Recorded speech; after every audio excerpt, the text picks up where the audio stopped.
Welcome back to Studio B, Sessions Untitled. The place where the Most High comes to meet us, where the ancestors come to meet us. I give thanks for your presence. I give thanks to the Most High. I give thanks to the ancestors. I give thanks to the Most High. I give thanks to the ancestors. Thanks to the Most High. All in the Most High.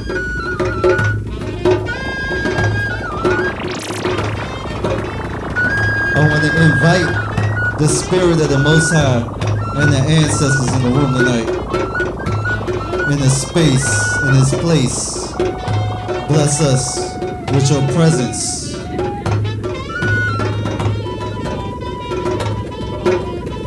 Dwahuti, Haru, Aset, Asar, Het Haru, and Pooh. Sebek. What we got? We are all here together. Thank you, thank you, thank you, thank you, thank you.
Tonight, we have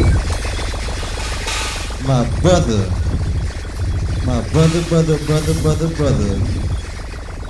Jamal Moore.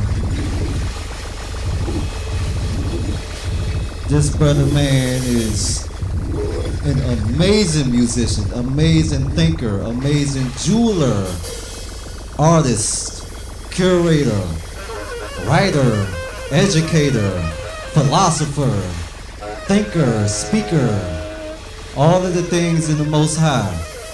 This brother, man, this I call him my twin that came early. So I want to start with the real shit. Took me back to Tales in the Hood. That shit, baby. Man, so, you know, I'm going to be completely honest with the people because I think that the people need to understand what real shit is about.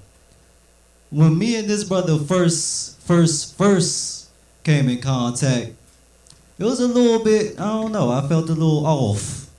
But through our mutual brother, Bashi Rose, we got to come together and spend some time.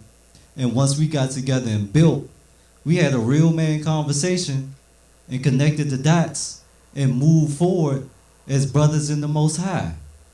Now, I think that this is extremely profound because when brothers, black kings, melanated kings, indigenous people come together to build and heal together, right? Because whatever I may have felt at the time that made me feel some type of way, I had no idea what this brother may have had going on.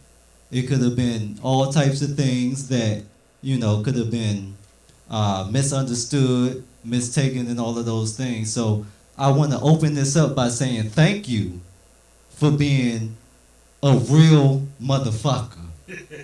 You feel me? Thank you for being a real person and meet me in the middle and having that conversation so that we can be where we are today, man. So I really want to say thank you. Yeah, man. Yeah, thank you. So let's just start with you growing up in Baltimore. Where are you from in Baltimore? How was your upbringing? Was it music in your family? You know, what was your upbringing like, and how did music and art and things come into your life? All the above, man. I mean, you know, it's just like every major city, you know, you have your different movements, and they all are connected in one form or format with various spiritual organizations centered around the upliftment of melanated people, for the lack of better terms. You know, I always say I'm a citizen of the city. I don't rep no one side. I mean, I was born in the East, started out in the East, and then finished in the West. But as I tell many of my students all the time that I teach from, whether they are, you know, the Watoto elementary, secondary education, or the college level, for me, I had to move around the whole city. You know, just like you get everybody from different cities, like our New York brothers, you know, they represent Brooklyn, where they from, whatever project or block they from, side block, whatever like that. You know, Philly the same way, Jersey, Detroit, Chicago, LA, the list can go on. You know, DC. So, you know, being here, man, born and raised, I had family all over, and my parents were connected to many people. So I had to travel around the whole city and every territory you can think of, every project you can think of. And, you know, being born at a specific time, man, where, you know, I remember and seeing the city, I would say improve and regress at the same time. Like a lot of the areas in the city that's still mind-boggling to me, like I'll give you an example. Let's say East Baltimore. We talk about the Broadway area. My family is in the 1500 block of Broadway. And around the corner was Ellsworth Street, which I had family on right there. And I remember walking through every neighborhood in East Baltimore. My father was from that side of town, and showed me and knew every family in every house. And a lot of childhood friends that he still remained in contact with, from North Avenue all the way down to the bottom, as they call it. And so I remember every house being occupied with black families. Wow. And there were houses in every block. It wasn't abandoned, knocked down space as you see now. That has been, of course, acquired by some of the bigger realtors and investors like Johns Hopkins University. So I remember when the house was all around. before what you see today where Hopkins expanded to what it was. And to see that cycle of housing just depleting and dilapidated, going down to the completely knocked down to where we at right now, is a very interesting experience, you know. And the same thing goes to West Baltimore as well. So, you know, dealing with that, and both parents coming into their higher conscious at different times. My mother already was coming into her higher conscious, being already raised in an environment of the Holiness Church, but yet not subjected to that, because at the time my grandfather would hold solidarity with NOI, read the papers, support buying the papers, when we actually had traditionally the establishment by Elijah Muhammad set up where people will come through the neighborhood selling fresh fish, fresh produce, in addition to the Arabs that would come through. You know, so with her coming into that, dealing with that, and then eventually doing her own knowledge of self and spiritual journey and sojourn, studying the science, more science, eventually landing her way into the Ansarullah, which, as we know today, is Wusabat or Saban. But at that time, the school of the Ansarullah, at that time, the Nubian Islamic Hebrew Ansarullah mission. And my father also entering into that too on his sojourn with many brothers that was around him that was already NOI and more science. And him coming through the Black Power movement and the conscious movement and moving in different circles. So they already had their own, and then when they came together, you know, being born into that and being raised in this, as I explained in many discussions, panels with different people, having a pan-africanist environment. I'm already enculturated in that to learn, you know, the empowerment of self, the empowerment of melanin, to know our history of who we are and where we come from as people, and not retain the same program doctrines of that we descended from slaves. You know, things of that sort. So when you have that enculturation, that puts you in a specific situation sometimes where it gives a sensibility of strength and power, and then those in the outside parameters who may not understand are either one, intimidated and hateful, and display hostility and ignorance, which I had to deal with a lot in childhood in different situations, you know. And so when you deal with those systems in place and you're going through that, you know, it's constantly propelled us from the path for what we in right now in a great day and time. And it's funny because I've ran across many brothers and sisters throughout my journeys, you know, whether they may be artists in other forms or things like that. And, you know, one particular sister I know who I encountered and met up north when I was living in Boston at the time, past undergrad, you know, similar experience, raised in the same environments. And, you know, when a whole thing transpired right now with the shifting of the new disease, as we know as COVID come in, we sitting there just looking at each other like, yep, and everybody's running around paranoid and crazy. And said, we had the science 40 years ago, 30 years ago, but you laughed at us. You called us crazy and insane, out of mind, and conspiracy theorists. Right. Well, we told you the virus is coming. We were taught these things by many great master teachers that came along. You know, so when we deal with, that's just one of many examples. I mean, the information get deep, and much of the information that we disclose and discuss, I'm not going to get into a heavy politics because I don't like getting into politics or politics. Right. You know, and at this point in the game, we're in the age of information. So right now, there's no more excuses to be caught up in schisms and isms and fighting whose God is better than who. Right. And all those different degrees of thought. So there's enough, and you know, it ain't just Google, because Google and Wikipedia lead you to the astray of ignorance. So there's enough research out there to do it. And that's one of the things I give a lot of credit to, which I like about the new generation, the post-millennial generation, how they challenge some of us that are older as we challenge the baby boom generation that were our parents. Right. Because they are not settling for the same old okie doke or the same old, what we say, old time religion. Right. They're doing their own investigation and going further with it and investigating to get to the core in search of truth. So, you know, dealing with that, coming through that background, music was in the family. Mother played a little bit of music. Father sung in the choir, church choir, eventually leading to percussion studies, eventually, you know, and then, you know, through the movement, the cultural movement, getting into the drum, you know, and that's some work I'm still working on, this extended research dealing with specifically how every black city has its own organization, like, you know, Chicago AACM, Detroit is a tribe, you know, LA was UGMA, now Pan-African People's Orchestra, you know, so every city had its thing, you know, up and down the coast and the Midwest. And so in Baltimore, we don't have no one major entity, but all the brothers and sisters that came through this city from here worked collectively in different situations. Like, prime example, one of my mentors in the jewelry and arts design, Baba Sayyid Azizi, had a group called Sri Sons. He was telling me about, which consisted of, I believe the brother, we would say the great brother Fontella, who was an artist, visual artist, and a saxophonist, along with another brother that played, I believe, piano percussion, who in turn, grandson, I actually met and taught at Coppin. Oh, wow. And so for him, he asked me for his research project, kind of write about my own grandfather. I said, why not? We talk about jazz legends and jazz, because they have to do a report on a jazz artist. So that's who he wrote about, So it's amazing how, and it's just deep how the community connect, because I had another young sister who, we got in discussion when we talk about dietary and wellness and the different things and spirituality and platforms of jazz music. And she said, well, I don't eat pork. And she said, I'm a Hebrew Israelite. I said, okay, cool. My grandfather was a Hebrew Israelite. So I didn't put two and two together. And lo and behold, unfortunately, but by way of the family enculturation, going out to the park on a Sunday to the normal park vibe drum circles that we had a good brother named Ace who had passed away. And this brother had many children. I think the brother had over, don't quote me on the wrong, I know it was like 15, 18 kids, almost 30-something grandchildren, and about 8 or 10 great-grandchildren or more. Yeah, he had a lot.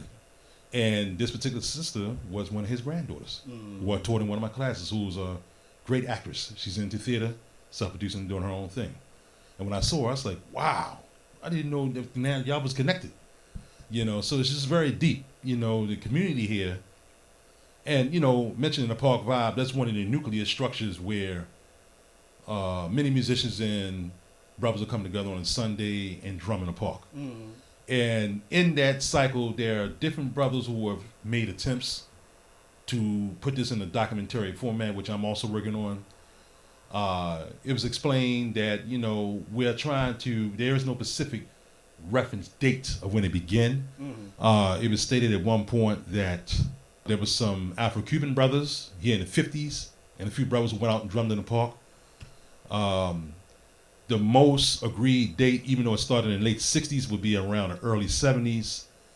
I remember my father telling me how they would play at that time, which we now see as condominiums, 901 and 903, Drew Parkley Drive, were regular apartment complexes. In fact, I remember my aunt living in there in the earlier 90s, And these apartment complexes, of course, over time been acquired by most of us as residents, but the neighborhood, as white like as we know, was still a mixture of Jewish, European, Caucasian, things of that sort, and some blacks moving in there. And of course, when we play a drum, as they held the power from traditionally before to the present day, it scares people. So they would call the police constantly on the brothers that were playing right there on the street or right there. They would play right in front of the reservoir on Drew Park Drive. So eventually the brothers took it inside into the park and started drumming in the park. And it moved around various times. And I remember as a youth, probably like my son right now, 4 years old, I remember running around the park 2, 3 years old and seeing the drummers over there. And so this circle still observes to this very day. We have lost a lot of great legends and elders and brothers who come through this circle, but we still retain and keep it going. And so that's like a nucleus of some of the cultural content of the music community, because you have horn players that will come through. I got brothers who are traveling through town, momentarily living here temporarily, college kids who evolved into maybe establishing business and eventually moving on from here in the city, natives, brothers and sisters who are from here. Everybody will come together and drum there on a Sunday, and I've even seen various cycles of that. And it's funny because we're actually at a point right now where it's not conspiracy theory, but it's affectionately said that it's trying to return the park back to the origins of the way it was before. No blacks allowed. With the way things are being, with the reservoir being centered around the way it is, and eventually, wanting to move us away and diminish the culture in the park from the establishment that we had to fight hard to be integrated into the parks. So, and you look at the real estate around the area that's now being acquired again through gentrification and those things, and that's taking effect that way. So when you look at the parameters, and the same thing could be said, similarly with DC, Malcolm X Park, Meridian Park. I remember going over there. There were 50, 100 drummers on a wall, unified, playing together, no matter what part of the diaspora you're from. Then I haven't been over there in about maybe 10 or 15 years or so. And I happened to go over there with a couple of colleagues. We had some lunch at Busboy and Paws. We take a walk up there. And it blew my mind. I was like, what is this? And there's 3 different circles. Mm-hmm. So we got one big old hippie drum circle right here. We got our Brazilian crew of brothers doing capoeira playing right there. And then we got the Afro-Cuban brothers right here playing the circle. Nobody's unified. Mm-hmm. And they all on the curfew. They all finish up, wrapping up about around 6 or 7 o'clock. When it used to go up to 9 and beyond. So, and then the neighborhood has changed again. It's gentrified over there. So I've heard that there's been a curfew put in place to stop them from creating music past 8 or 9 o'clock at night, considering it's a disturbance. And they try to do the same thing with Marcus Garvey Park in New York, to my understanding of an article I read somewhere has been told. So these are things that are transpiring and taking place. So we have a lot of things that are happening in that context when you deal with the what we call the circles. So with that, like I said, that's a cultural hub among the many venues that are gone but not forgotten, historically, to where we are today in the present tense. And so growing up in that environment, again, gave me the fundamental background. Initially starting out on percussion. My father was like I said, he played congas. And eventually he put the drums aside when he started going deep into his spiritual work. And devoted his time to spiritual work and put that aside. And so maintaining that, we pull him out every now and then and play. Then we had a family friend that we happened to connect with once I started elementary school, and then I began doing formal lessons, studying initially marimba vibes and congas and things that sort of trap set. But I wanted to play horn because I'm always hearing horn in the household. I'm always hearing the different records being played. And training was played religiously in our household, especially on Sundays. Oh, wow. So, and I said this on a panel some years ago in the Philly discussion, and I thought I was crazy. And there's like 5 people, we listen to Train every Sunday also. I was like, wow. So it was like a normal thing, ritualistic work being done, And so hearing a horn, I wanted to play horn. And by the time a teacher came around, great instructor, made she translate and travel in the astral planes. Dorothy Reddick, whose son actually was a known actor and was a part of The Wire and many other movies, who has also became an ancestor now. Mm-hmm. And but Dorothy Reddick, great foundational teacher, started me on the reeds on clarinet. I didn't know anything about a clarinet. I wanted to play saxophone. She didn't have none, said fingers are small. But she saw the inner light in me, and I'm glad she did that because the clarinet is a foundation of reeds. Mm-hmm. And then she's even seen a more deeper light by saying, I'm going to take it to the next level. So she helped me and another good friend, colleague of mine, get into what we call Peabody Preparatory. Okay. And there I began more formalized classical training, which put me so far ahead. So by the time I got to middle school, I was just flying through music. And I'll never forget, I was telling a story to Tony or somebody else the other day. I said, yeah, man, I remember a band director came around, probably roughly with about 8 weeks, 6th grade start. How many of y'all want to join the band? How many of y'all can play? I raised my hand, said, come on around. And again, powerful teaching. Salute. If you ever come across an interview. Dr. Betty T. McLeod. Great. Historical family, music. Her mother ran choirs who was tied to my father's church and many other churches. Great historical legacy. She is now retired. Great mentor, great teacher. Many have come through her. And straightforward and serious. And taught from the ancient tradition, mouth to ear, and discipline. And I remember that discipline we learned.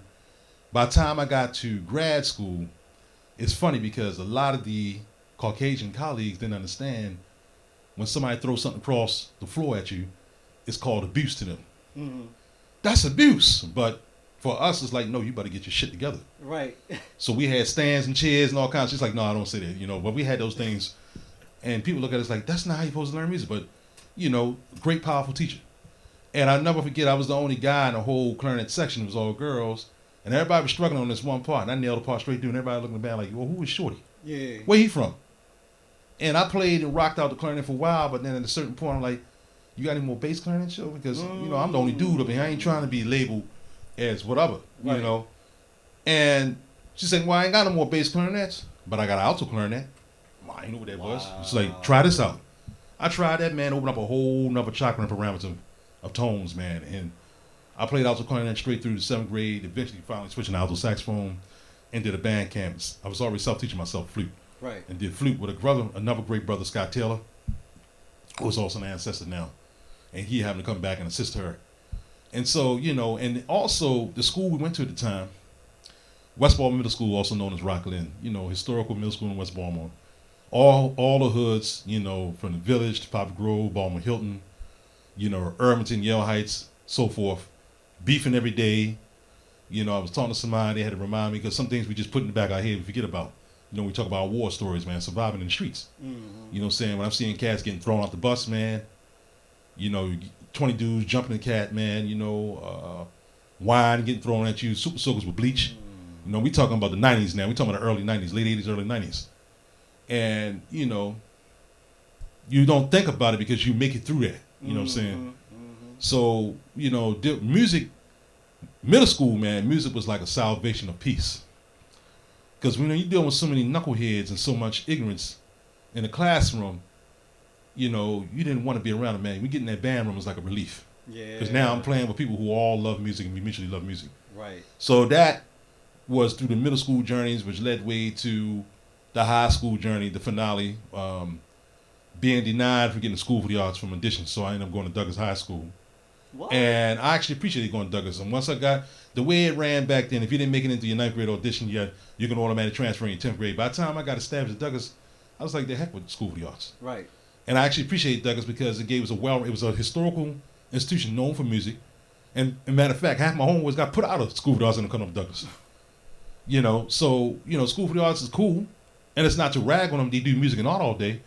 But at least at Douglas, man, we had a well-rounded sports. We had everything. It's a school, so you're around. And the band there became a thing. And that's when I got introduced to marching band, which was a whole nother mind twist because I wasn't used to dealing with that and that culture.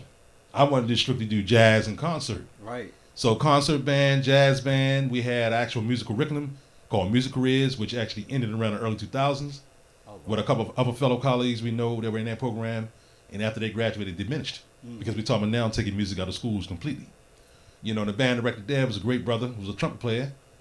And, it was brothers already in the band that was so far advanced, they had a jazz combo. And he would take us out on jazz combo and teach us how to play and perform. And that was a serious training ground right there for the good, the bad, and the ugly. And so dealing with that, man, that set a path. And I'm already on my own path. So getting past high school, man, going right into the game and playing in the street. Mm-hmm. And just teaching and circling out, man, who I could play with, man. It was a good brother I worked with for some years until we parted ways, creative differences and things of that sort. And I worked with different entities, man, different musicians, man, in the city. And then eventually getting to the point where it's time to move on because I hit a threshold where I was not obtaining what I needed. Mm-hmm. And that's when I left here. And that's when I went to, through trials and tribulations of different schools, finally landed myself at Berklee College of Music. And living in Boston and going back and forth between there and New York in forever developing and growing and expanding the train of thought and where I'm at right now, But one of the key things, because of coming from a cultural background, it wasn't a brainwashing or programming for me when I got to the school.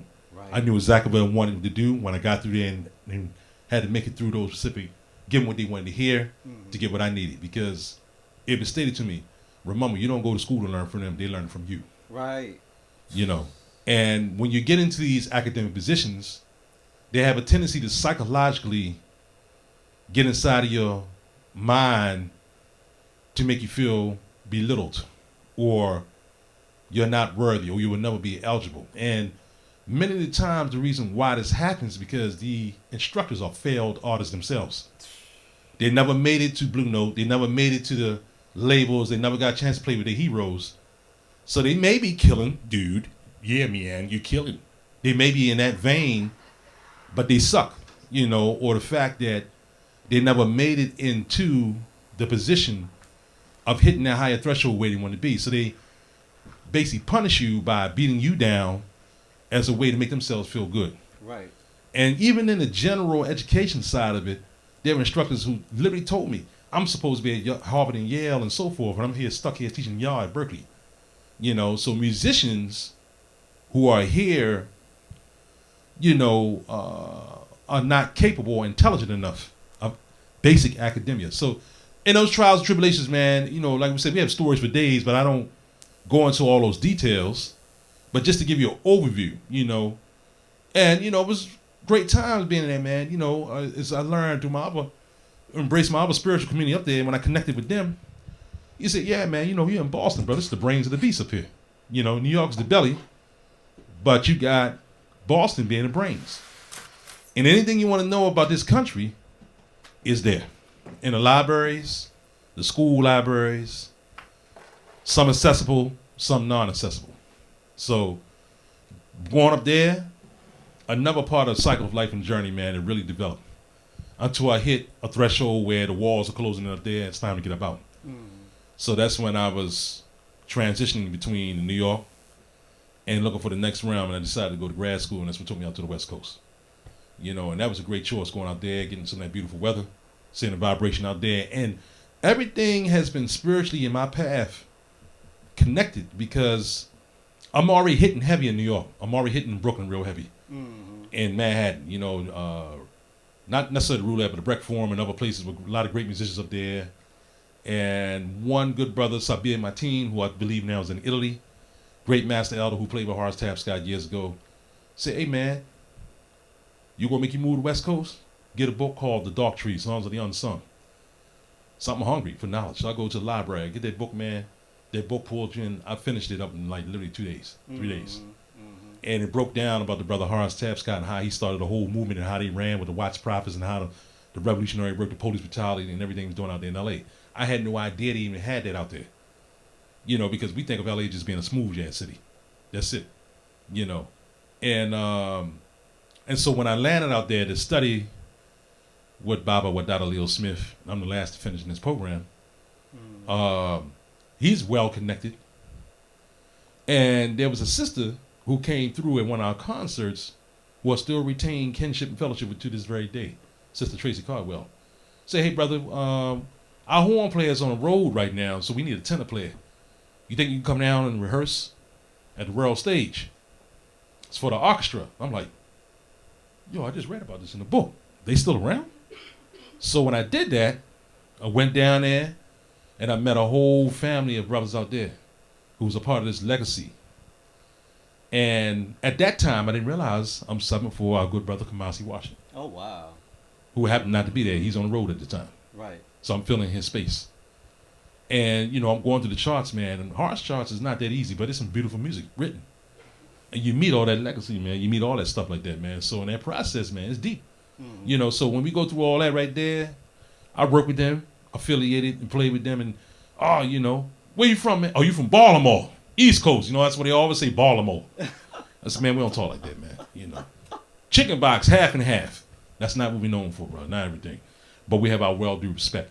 Right. Because, you know, you make it out of this city, you make it out of this hole, you're playing some shit. Because the stories and the pain and the passion and the journey and struggle and what we have to deal with and endure with this being a blue-collar city. But many want to call us a town. We're not recognized as a city. Right. This is a blues town. But when you look at the people here and see the music we put out here, it's profound art coming out the city. And you're playing from an intentional space. You know, of all the great artists that continue to come out of here from the past to the present. You know, so going over there with the representation, I was well received and respected, you know, and then met many other brothers on the journey. In fact, one of the brothers who I actually end up becoming we got to be careful using the word mentor, brother, because a brother reminded me what mentor is. So for no long, I'm going to be starting using the mentee and mentor as that Greek terminology. So as being a Bible or one who teaches that you take under your wing, you know what I'm saying? There was a brother I met on the street up there in Boston who happened to be going to Berkeley at the time. Great brother Emil Martinez. Good brother, who was also now Islam, more science brother. I schooled him, taught him a lot of science and knowledge, and profound trumpet player and composer. We did an album. He's still working on the album. Should be released pretty soon. And he's out on the West Coast. So, you know, I ended up guiding him. He ended up going to college, grad school I was at. And I had to show him how to get through the same way it was told to me. Because, you know, we know these academic systems are not suddenly designed for us or by us. So there are things you have to deal with and endure to keep your sanity from seriously, doing harm to somebody. With the stupidity and nonsense. As someone that's not of the melanation of you. Right. So when we deal with these particular elements and things like that, it becomes deep. So, yeah, man, that's the academic journey. But the music and where I'm at has always been on this. I always wrote, people, man, you just getting electronics, man? I said, dude, I've been messing with electronics before you even knew about electronics. Right. I didn't know anything about no experimental music and all that stuff like that. What is that? These are terminology things I learned through the academic side. When I started out, man, I had, always old boom, what we call it, the boom boxes. For the 80s and 90s, big old, there's nostalgic now, taking two of them and playing them against each other. And as you play them against each other, eventually learning, I had to figure out how to record, and I went to a store and discovered what a 4-track was and worked with a 4, which I have to this day. And a brother had gave me an old beat up Casio keyboard, and I'm tinkering out things like that, and laying horn down, laying my congas down, and self-teaching myself engineering and how to develop recording with effects. And, the more you're into it, the more you do it, man. So I was doing that all along, and then evolving, and then, taking the music and everything we do and intertwining that and taking it to our performances, and then eventually moving into the realm when I got past the post-secondary academia, seeing how cats is doing what they call experimental music or avant-garde or whatever you want to call it, performance art. And again, there are layers to that because there's some that has an acquired taste.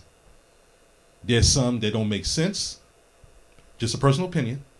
And there's some, but my thing has always been to have no biasness.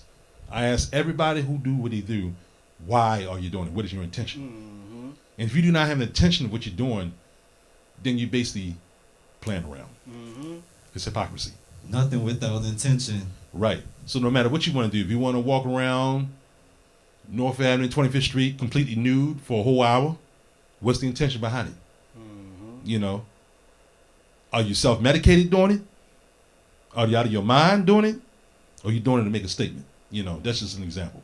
So yeah, when meeting different people and working with different people in that arena and different things like that, I started seeing things, and then you learn about, different people who come along. But of course, when you do academia, there's never a melanated presence, and the respectability of melanation, melanated composers. Besides Duke Ellington, besides, they barely still even want to recognize Duke Ellington as a composer, a great American composer, African American composer, black composer, So, you get into that and deal with that, and then you deal with a lot of people from different backgrounds who are tunnel vision and never experienced certain things. So you got to kind of check them and put them in place all the time, because some of the cynical things they say out their mouth, sometimes you have to maybe turn around and say, okay, either this person is ignorant and don't know, or they're doing something to try to trigger me right now. Even to this very day, we're grown adults in certain organizations that you encounter. They are trying to learn how to deal with their fragility and become a better person. So, it's always been the do for self mentality, not trying to have a seat at the table, but kick the table over and create a new table. There it is. And I've always been that for oneself. And then, some of the greatest hindrances sometimes can be very complex because it's not the outside force to be looking at. Many of the inside force have made the conscientious decisions to move based on not thinking, and fear and comfortability. So I know it's wrong. I know that this happened in the past, but I'm hungry, man. I got to eat. And I can't afford to sit down with this black stuff. And it is what it is, again. Eventually, some will come home and learn, and others will move in like the way they move, I don't want to spend too much time into that because that's necessary to even talk about, in those lights. But that goes for everybody, no matter who you are, what you identify as, ethnicity and things of that sort. You're always going to have for, and you're going to have those against, whether it's self-internalized or externalized, So that's a general overview of some of the background work coming through,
right. So I needed to, man, some of the things you were saying was bringing up some other questions and some other thoughts. But, just to let the people know, thanks to my brother, I played in my first major experimental music festival this last year, the High Zero Foundation, High Zero Festival situation, man, and that was such a beautiful experience for me. It was an experience that I needed to have, what's up with it? It's an experience I needed to have, an experience I needed, and it was extremely profound for me because when we talk about our melanated people and music that doesn't sound like music, like our brother Miles Davis talks about, sometimes it's a little interesting trying to maneuver doing these more experimental improvisational things with our people. Our people aren't used to it, right? But the question that I have is more basic than that. How did you get into the High Zero Foundation? You're on the board, right? How long have you been on the board? How did you get on the board of the High Zero Foundation? Where do you see it going? Where was it when you first joined? How do you see the growth? How do you see that? Like I said, when I performed, you said this was like the first time where oh man, should I say it? Our good brother called it the nigga set. It was the first time that a group of melanated brothers got to play in the experimental set together in that way, man, and that was all thanks to you, So, yeah, man. So give us a breakdown of the High Zero Foundation. It's a beautiful foundation, man. To be honest, one of the premises right now that is constantly pushed is for the respect of the woman and make sure that there's balance, gender neutral balance, balancement, and of course, equity, diversity, and inclusion. In the past, it has been white men, white males, which can be very tricky in the philosophy ideologies amongst themselves and the respectability of quote unquote diversity and inclusion. So my introduction to them was by way of a good colleague of mine, good brother Luke Stewart, when I returned back in 2013, who I actually met him in 2012. And I think he told me there was an elder named Unfiltered, who was a legendary drummer out of the AACM by way of Mississippi in Chicago, was one of the highlighted artists that year. So I went to the festival, checked it out. I'm already used to the kind of music because I've been dealing with that mostly on the West Coast.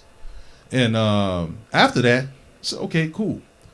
And, I'm already moving around through the city and the community doing what I do, playing with all the different brothers here in what we call, for the lack of better terms, black avant-garde, with brothers like Baba El Salam and Ras Chris and Den Den and Ikem Mifuma and many other brothers in the circle. I mean, the list can go on. Mm-hmm. And we plan and doing what we do and doing that music, and I met the brother Orlando, playing mandolin and bass clarinet, because I was told about him already before I got back here.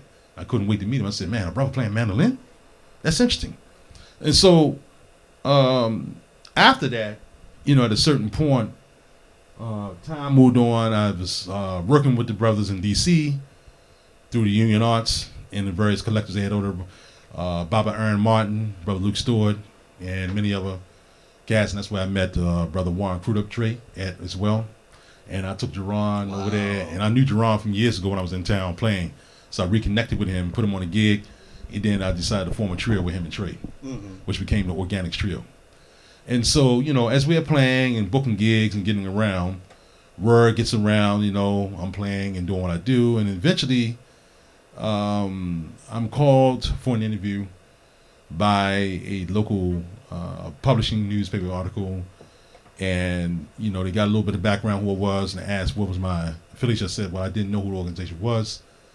I never knew who they were, and if they are who they are, they made themselves separated from the rest of the community. Wow.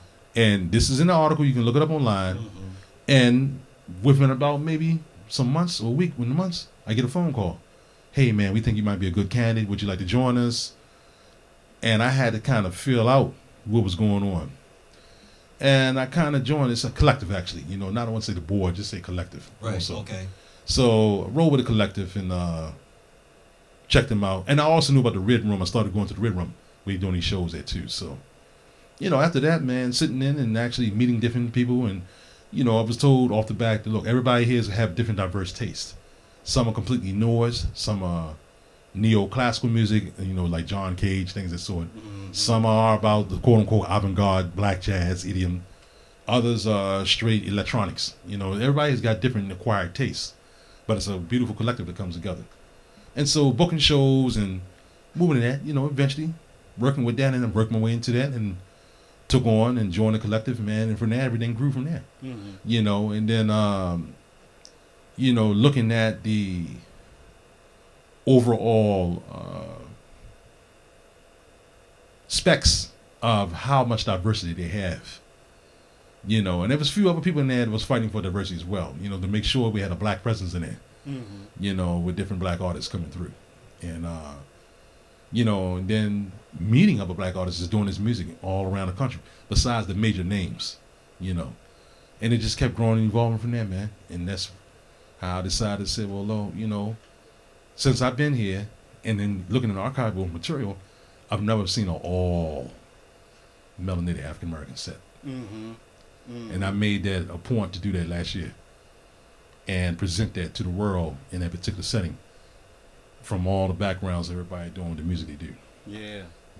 So that was much appreciated and set that had to, you know, we have a voting thing that we do. We all vote for our different sets. So I made sure that was done. You know, to go down and document for the greater cause of this organization. Because right now, if we're making change, it's about diversity and inclusion, then we need to see it, not talk about it. You know. We are here now. We are here now. We are here now. We are here now.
Yes.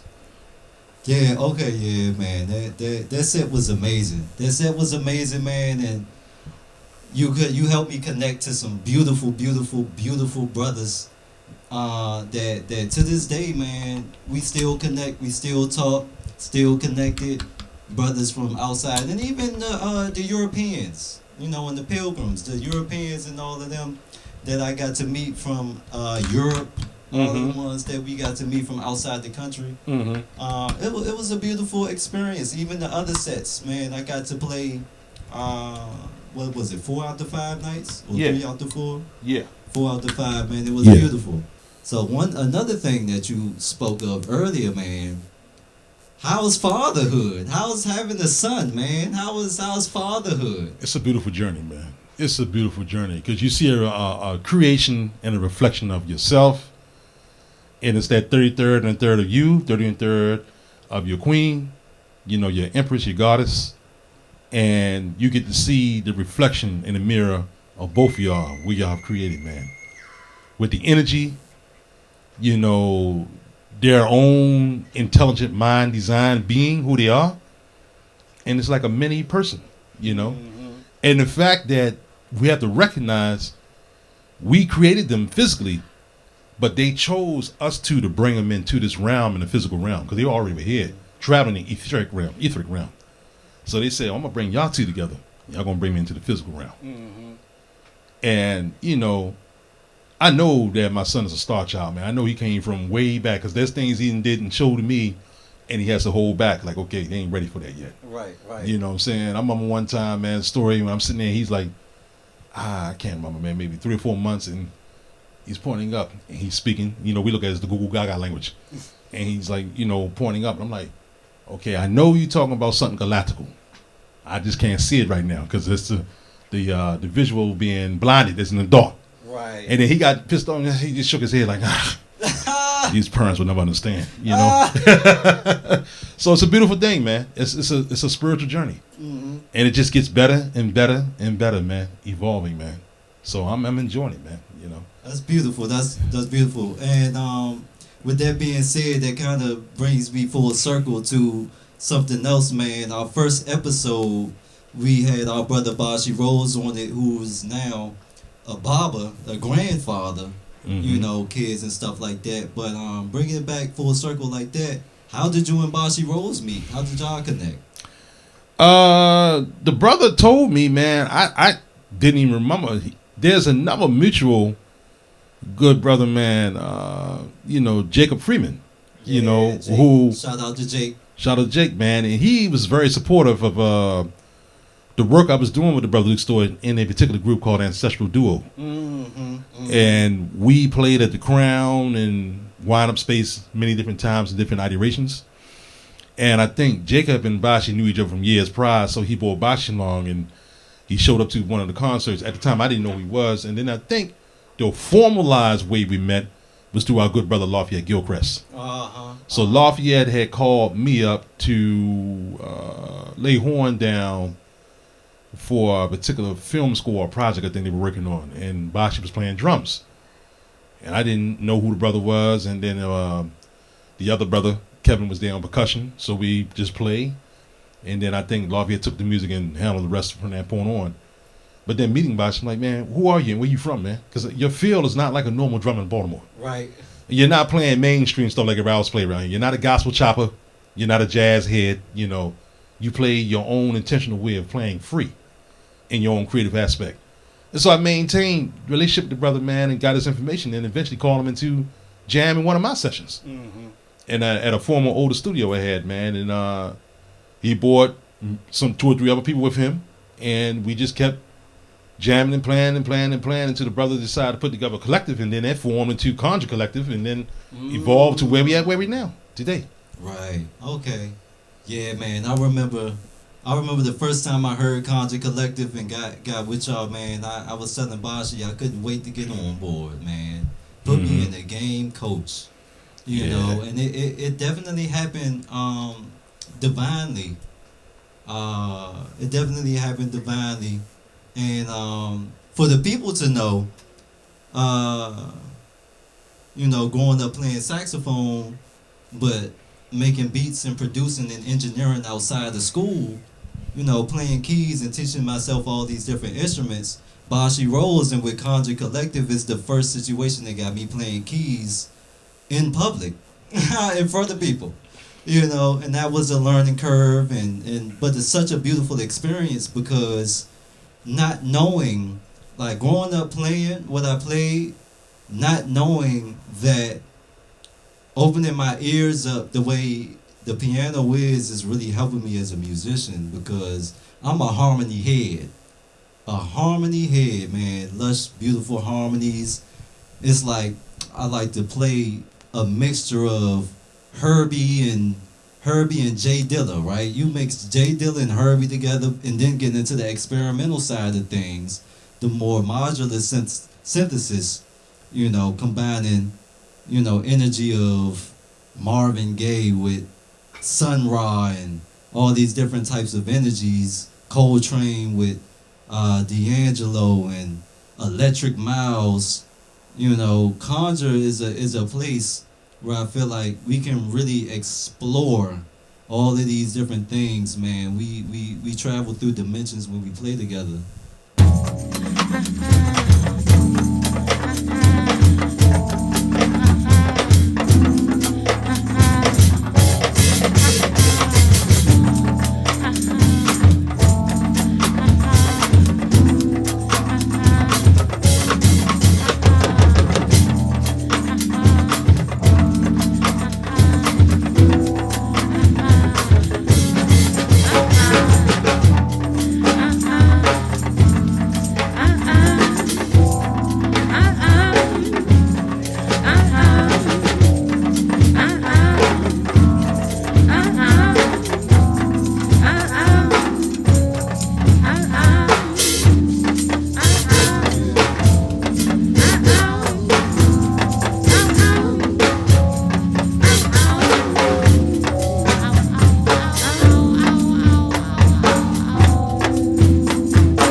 this brother is such a beautiful, beautiful, beautiful artist with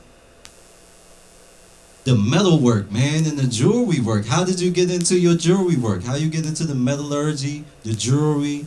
How did all of those things, and the incense, all of these things? So how did you start with the jewelry? Also the incense, because that's a whole nother process of doing things. Because a lot of people just be soaking shit.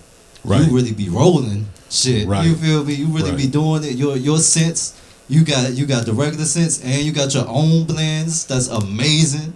You know. So how did those artistic things come into your existence?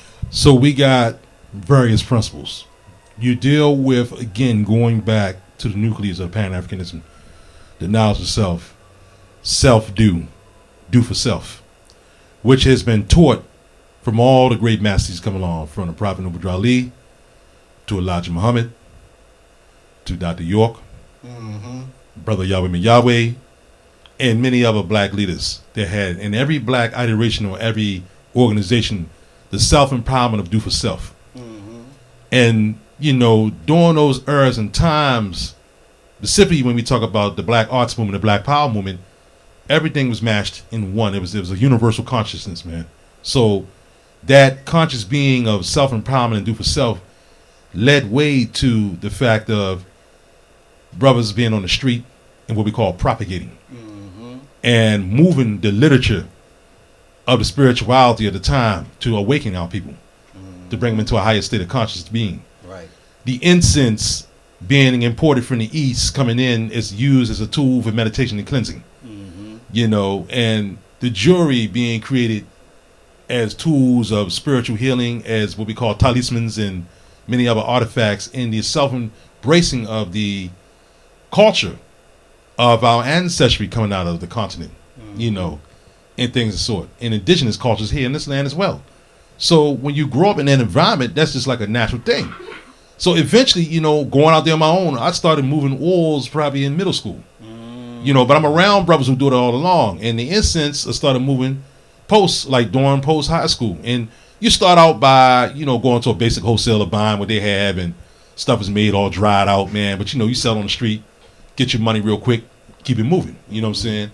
And eventually, the oils and incense was a thriving business for me, self-made entrepreneur, dealing with that since teenage years. But I wanted to, it was actually one good elder Moore science brother who pulled me to the side, Brother Shigel, and he said, yo, man, you might want to get with this elder right here, man, because you never know. Time is of an essence. Time may go. You never know when he's going to leave. And he can pass some knowledge down to you. Wow. So I already was doing bead work. I've been doing bead work since like 9, 10, 11 years old, making my own necklaces and stuff like that. And I have found repurposed things, you know, wooden, from like, you know, hair beads to car seat beads to everything you can get your hands on, with shoestrings and all that stuff like that. You know what I'm saying? And, you know, specifically when you come through like the 80s, man, the late 80s was a second attempt, as I call it, or in second iteration of the quote unquote back to Africa movement, when we had the hip hop making a turn with the conscious being of, you know, all the different artists coming through, red, black, and green, unks, you know, the beads, the big old beads and stuff like that. That was kind of countering the quote-unquote gangster rap, as they call it. Another ignorant iteration of the music, you know, propaganda. But we had this, and they had to suppress that movement to keep the deaf, dumb, and the blind afloat. So moving that out to what we call, eventually into what we call underground hip-hop, you know. But in that era, the late 80s and early 90s, there was that consciousness, man, that higher power, that being of the bead necklaces and things like that. And, you know, wearing it in school as fashion was a thing. So fast forward, we're getting past high school and all that, you know, like I said, post high school, in between, you know, because I waited time before I went to officially college, but like that. I'm just out there moving. I'm moving in the street, man. I'm hustling in a positive way. And I got homeboys hustling and doing what they had to do. Yeah. You know what I'm saying? That's the reality of it. You know, so when we doing that, man, picking up that elder's advice, approaching the elder, he used to have a stand up at Lafayette Market. There was another couple other brothers that was doing jewelry. Then I started meeting all the different brothers doing jewelry, and told me where to go at to get supplies. The store's no longer in existence. Used to be up there in Ricestown. Told me you need a hammer, a chisel, and a file. First 3 tools I had. Pick up this gauge wire. Start with copper wire. Copper is the cheapest to get. You make mistakes with it, you're not blowing away silver. Silver's expensive. Gold, you're definitely not touching. Started with copper. Took me a whole hour to bend and make one simple copper bracelet like this right here that you see on the arm, man. I'm sitting there, and you know, the Bob at the time, the teacher, laughing like, one day, man, you're gonna be banging out a dozen per minute. I'm looking at him like a dozen per minute. And so this is like 2001, 2000. You know, I'm getting into now the metal work. And I'm taking tools and I'm repurposing to. And then another natural trait is when you don't have the resources, you use what you have. So I'm taking old files that my father had, tools he had already, and grandfather, like tools laying around from wood files and metal files. Because I'm already doing that kind of work with wood and stuff. So I take those tools, start working with him, figuring out how to do the metal. Then over time, I kept working with. Then he took me into the next round. The next lesson was the spoon and fork, how to bend spoons and forks. And then the next lesson was soldering, with a butane torch to a propane torch to map gas. You know, working with solders.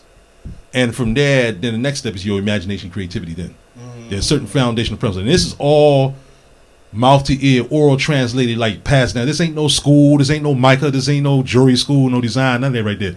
This is straight up street science, the village. You know what I'm saying? How we learn in the village. Traditionally, tribally, but just passed down. The same thing we do right here. You know?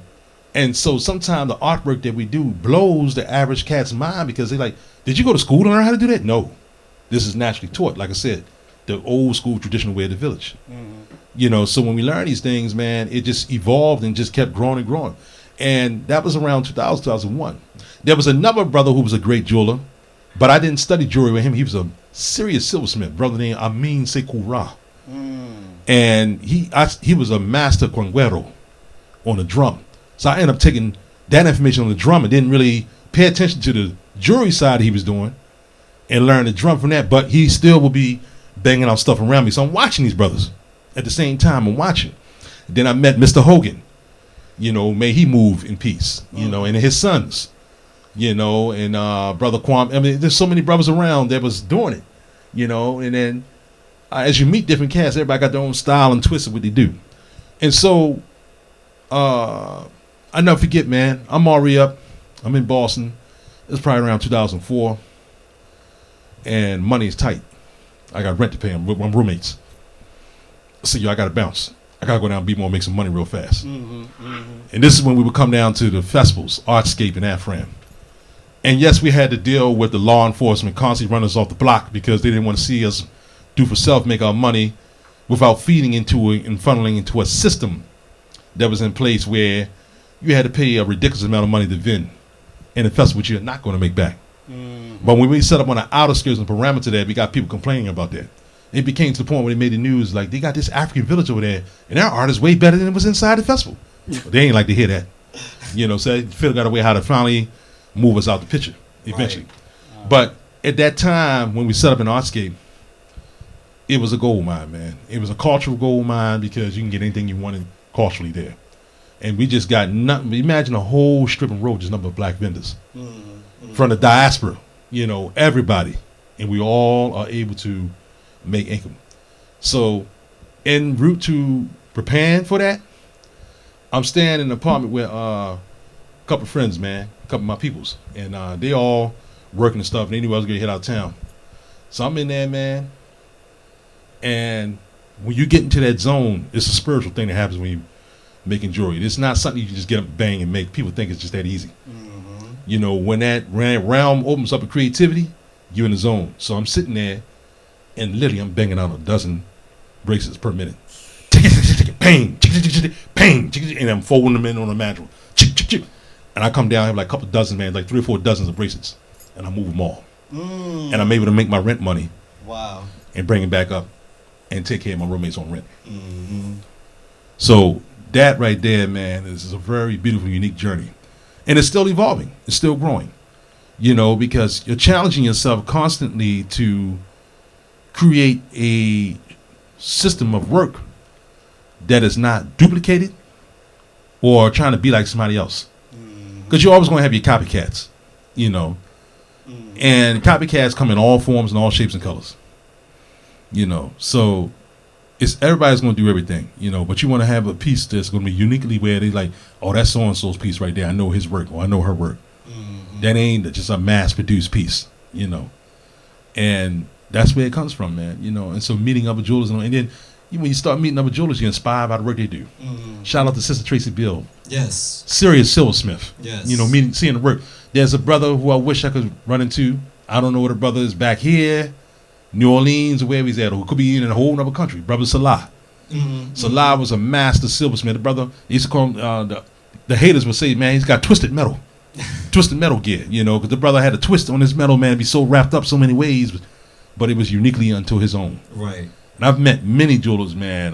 Brother Obasi from Detroit, brothers out of Philly, New York. I mean, everybody's got a style. Because, again, this is another art form that's coming through. And then eventually, Brother Carter James, J Funk, shout out to J Funk, his father. When he bounced back and forth between here and Berlin. And when he was in town at the time, when I had just got back, he comes up to my stand up in the Charles Village Festival. He sees him, Joe. He said, man, I know you play horn and drum. He said, but man, I don't see the head on the table no different than you blowing a horn or drum. It's the same frequency coming out through the metal, just another form of energy being exchanged coming through you right now. So keep doing what you do. That gives you the inspiration. Yeah. That was upliftment, positive. Because for every positive we have, there's always going to be the yin and the yang of negativity. Right. And there are many ignorant mofos in this city that are jealous and hateful and envy of seeing another man prosper and grow. From young to the same peer level to older than them. So we got to keep it moving, keep pushing. It's hard to know where you're supposed to go. Just 1 foot, 1 foot, 1 foot, 1 foot, 1 foot, 1. It's hard to know where you're supposed to go, go, go. Just 1 foot, 1 foot, 1 foot, 1 foot, 1 foot.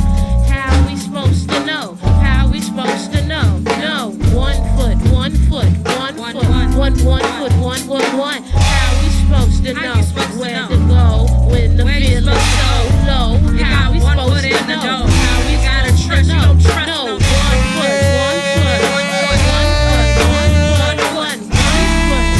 Through the door, through the door, through the door, through the door. Come and go.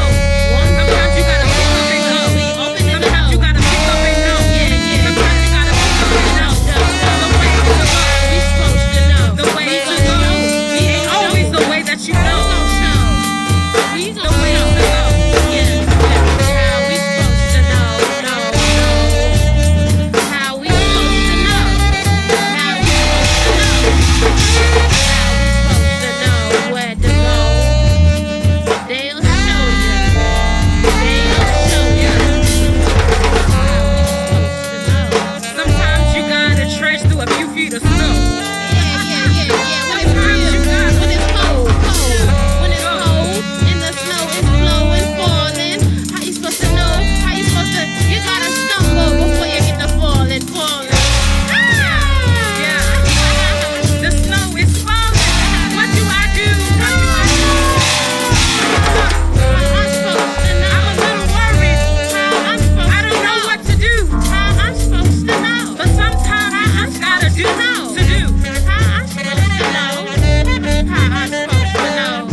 we do know. Maybe we do know. Maybe we do know. I think we know. No. I think we do know. I think we know. I think we do know. I think we know. I know we know. Which way to go? I know we know. Which way to go? Which way to go? Yeah, yeah. Which way to go? Yeah, yeah, yeah, yeah, yeah. The way is the flow. The way is the flow. That's where we got to go.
Keep it pushing. On that note, man, I think it's time to offer some sound libation to the No doubt. ancestors in the Most High.